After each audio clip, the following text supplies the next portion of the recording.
Chapter 5. Fighting Further Afield, October to December 1940. In the history of World War II, 1940 was a year of dramatic change.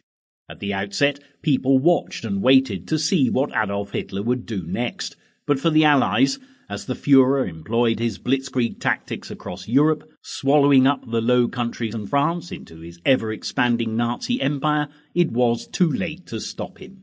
Next, Hitler turned his attention towards Britain, and as summer turned to autumn, the island nation quite literally had to fight for its survival. As everyone looked skyward, the Battle of Britain raged overhead until Hitler was finally forced to face defeat, at which point London bore the brunt of his anger.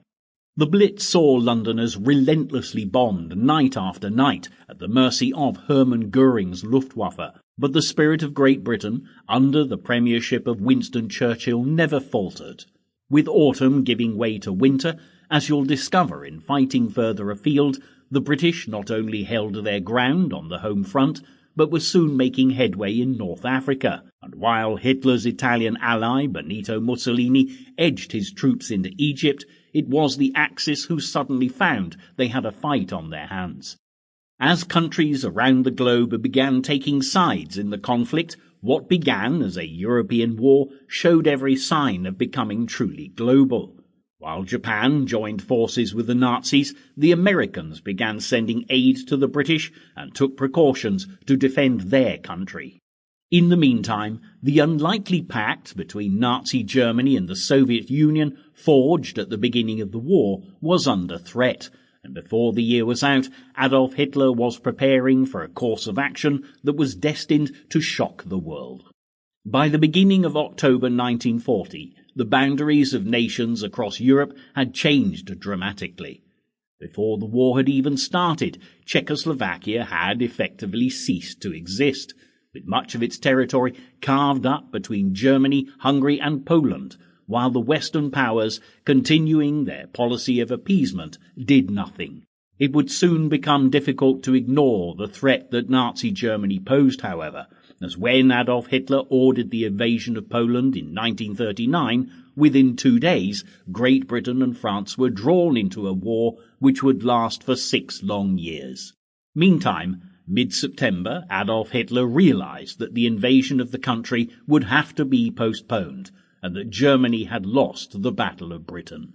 Although the Nazis would continue to bombard Britain's towns and cities during the Blitz, by the autumn of 1940, with most of Europe occupied by the troops of the Third Reich, Hitler had other matters to preoccupy him. He was keen to begin working on the ideologies he described in his autobiography Mein Kampf. This would draw his attention to the East, where, in his opinion, the 2 greatest evils in the world resided, the Communists and the Jews. In Mein Kampf, he had made no secret of his hatred of the Jewish race, and as early as 1922, he confessed, "Once I really am in power, my first and foremost task will be the annihilation of the Jews." By the beginning of October, it was clear that Hitler's determination to carry out earlier threats had not wavered, and in Poland, a country with the largest Jewish population in Europe, the horror of the Nazi master plan could not have been more evident. Prior to mass deportation to concentration camps, the Jews were collected into ghettos in the cities, and on October 3rd, 1940, Warsaw's Jews were instructed to move into what would become the biggest ghetto of all. It held 380,000 people, amounting to 30% of the entire population of the city, crowded into only 2.5% of the land area. By November the 15th, it was cordoned off from the rest of the city, and the people crowded within were left to face disease and starvation. Those who thought they were lucky enough to survive the ghettos faced an even worse fate and were deported to death camps.